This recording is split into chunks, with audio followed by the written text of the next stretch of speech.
Hello, welcome to Lemon Studios, where we talk anything and everything entertainment. I'm, of course, the Lemon himself, Zeke Lemon, and this is Crash right here. Say hi, buddy. Say hi.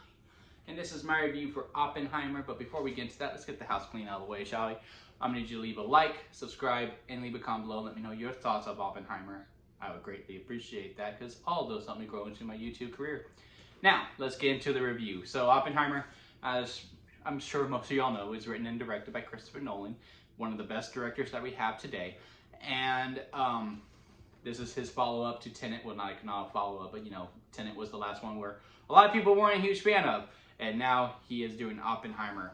And I will say this. So, when I went to go see this movie, I did the double feature, right? I did Barbie and I did Oppenheimer. And Oppenheimer was second. And the plan always was to see it again in a future date, which I have done. I've now seen it twice. Because on that first viewing, it was going to suffer because I already saw one movie. Then you go see another one. It's already later and it's 3 hours long. You would think that would be the one that suffers. So you're gonna need to go again, to really give it the fair shot that it deserves. And I gotta say, man, I believe my words and my immediate reaction coming out of the theater, which was a semi-immediate reaction because of what this movie did to me, is that I forgot that I was alive when I was watching this movie. And basically what I meant is that I was just so lost within it. Everything that was happening within my personal life, anything that I needed to do, any bills that I needed to pay and all this stuff, which is usually always lingering in the back of my mind in some way, shape, or form while I'm watching a movie, but I can still be entertained. All that was gone and I was just in it. I was just in it. It was like a complete submissive reaction to this movie because, again, I was just in it with them. And it just, when the credits started and it said, Oppenheimer at the end, and I went, oh shit, yeah, I was watching a movie. Oh crap. Literally, someone could have came in, had a gun, shoot me, and they would have got me. Because my eyes were just on the screen and I was just focused on it. To me, this is a big step up from Tenet, and I like Tenet. I like all of Nolan's films, really, but to me, this is probably his best film that he has ever made. And I think this might be his masterpiece. This might be his Schindler's List. This might be, oh look, Crash is in the background. He just loves the camera, don't he? Now, before I go more into the positives that I really, really like about it, let me get the negatives out of the way. And there's very, very, very little negatives within this movie. One is the handling of women. And it's just so that they're kind of one note for the most part. Now, the women in the movie, the performers are great. Emily Blunt, Florence Pugh, so on and so forth. With the material that they are given, they're fantastic. They do it to the best of their abilities, and they're a standout in the movie. Which, that's going to be a big compliment later on when I get to the positives. It's just that, for the most part, mostly they're, because, they're there to support Oppenheimer, but they're, really negative and, I don't want to say needy. That's not, they're just negative and, very depressed and really sad. And Emily Blunt gets a moment later on to be like, oh, yeah, awesome. And Florence Pugh, when she first, it's like they do, the opposite. Florence Pugh kind of starts strong and then slowly becomes what all the other women characters are. And Emily Blunt starts at that low point and then slowly, never fully, gradually, it's to being happy or whatever. She's still always really, really negative, but she does have a moment where you're just like, fuck yeah, that's an awesome moment in this movie. So yeah, the handling of that is kind of weird. And the other thing is the use of the quote. If you know, you know. And it's the quote of, I've become death, I'm the end of the world. And it's said twice in this movie. The second time it's used, it probably should have been the only time it was used. But the first time they use it, I'm just like, this is when you choose to do it? In this scene, in this situation, is where you are deciding to use this quote. It took me out a little bit. It took me out a little bit on the second time. Again, the first time was a whole other beast. The second time, I was actually able to go yeah, no, you probably shouldn't have used that part of it. Now, those are the only two things. Those are the only two things that I have a problem with it, really. Some of the use of the women, it was just like, okay, that seems very one note for a whole gender. And the use of the "I have become death" quote, when the first time I was just like, I don't know why you wrote it like this. I truly don't know why you wrote it like this, Nolan. Now, let's get into the positives. Back to the performances. Now, the use of the women, I have a problem with. However, the performers themselves, Emily Blunt, Florence Pugh, and then, everyone else, Matt Damon, Cillian Murphy, Robert Downey Jr. I could go on and on and on and on and on about how great all of the performances are in this movie.